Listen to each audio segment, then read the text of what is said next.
देखकर इमेजिन जान गई कि अब पुलिस क्रिस को छोड़ेंगे नहीं, क्योंकि पग से तो वो लोग वैसे ही नफरत करते हैं, इसलिए वो क्रिस को वहाँ से भाग जाने को कहती है और ये सारे इल्जाम अपने सर लेने का फैसला करती है। सीन कट होकर हम दोबारा चांसलर को देखते हैं, जिसके पास अब उसकी वाईफाई है। चांसलर उसे कहते हैं, मैं जानता हूँ इन सारी किलिंग्स के पीछे तुम ही हो और तुमने ही अपने बेटे को किडनैप करवाया था। तुम जिस प्रोफेसी के तहत मेरे बेटे को ढूंढना चाहती हो, मैं तुम्हें कभी उस बेटे के बारे में नहीं बताऊंगा। असल में प्रोफेसी के मुताबिक चांसलर का बेटा इस दुनिया पर रूल करने वाला था, इस दुनिया पर हुकूमत करने वाला था और चांसलर की वाइफ उसे अपने बेटे के तौर पर अपनाना चाहती थी। लेकिन चांसलर जब ऐसा करने से मना करता है तो वो चांसलर के मुंह के ऊपर ही तकिया रख के उसका मर्डर कर देती है, उसे मार देती है और फिर उसकी बॉडी से उसका लिवर निकाल लेती है ताकि वो उसके बारे में सारे सीक्रेट्स पता चला सके। इस लिवर के जरिए वो खुद सिर्फ वेनिएंट के बारे में ही पता चला पाती है, जिसे आखिरी मर्तबा चांसलर ने रिलीफ दिया था। बाकी बातें जानने के लिए उसे ब्लैक विच के पास जाना पड़ता, जो खुद अपने आप को जहर देकर मार देती है और मरने से पहले उसने फाइलों तक की खबर पहुंचा दी थी कि वो और वेनिएंट दोनों खतरे में हैं। ये कहकर वो मर गई और इससे चांसलर की वाइफ बुरी तरह गुस्से में आ गई। उसे किसी भी तरह चांसलर के बेटे का पता चलवाना था और वो अब वेनिएंट को ही किडनैप कर लेती है। इससे पहले कि वो वेनिएंट को मार देती, फाइलो जिसे वेनिएंट के खतरे में होने की खबर मिलती है वो उसे बचाने आ जाता है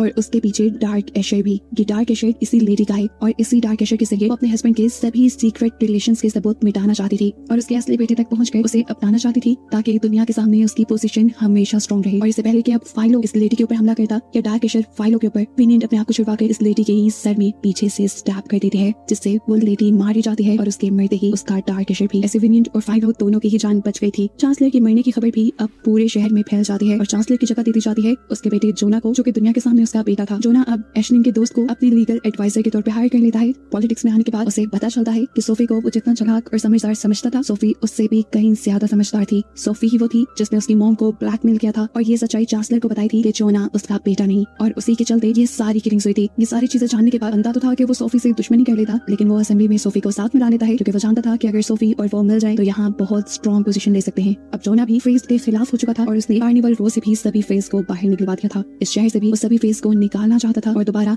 इंसानों और फेस के दरमियान में एक अजीब सी जंग छिड़ गई थी। शहर में ऐलान कर दिया गया था कि अगर कोई फे उड़ता हुआ दिखा तो उसे मार दिया जाएगा। सिर्फ यही नहीं, बेफसूल पुलिस फेस को पकड़ पकड़ के भी मार रही थी। ऐसे में अपनी जान बचाने के लिए हम इमेजेंट और क्रिस को ये शहर छोड़कर जाते हुए देखते हैं ताकि वो एक नए शहर में अपना एक नया घर बनाकर अपनी जिंदगी की नई शुरुआत कर सके। जबकि एज़रा यानी उसका भाई उसे पीछे से देखता रह जाता है। जबकि यहाँ शहर में अब दिखाया जाता है कि वेनिएंट को भी सारे फेस के साथ पकड़ लिया गया था और जबरदस्ती शहर से बाहर निकाला जा रहा था और इस टाइम वो रो रही थी क्योंकि उसके साथ आज भी फाइलो नहीं था। एकदम से वो पीछे मुड़ के देखती है तो फाइलो भी अब अपनी आइडेंटिटी को सबके सामने रिवील करते हुए उसके साथ आ जाता है। ये दोनों यहाँ गले मिलते हैं और बातें करते हैं कि आज के बाद ये कभी अकेले नहीं रहेंगे। फाइलो को भी वेनिएंट और सभी फेस के साथ दिखाते हुए बस ये सीजन यही एंड हो जाता है।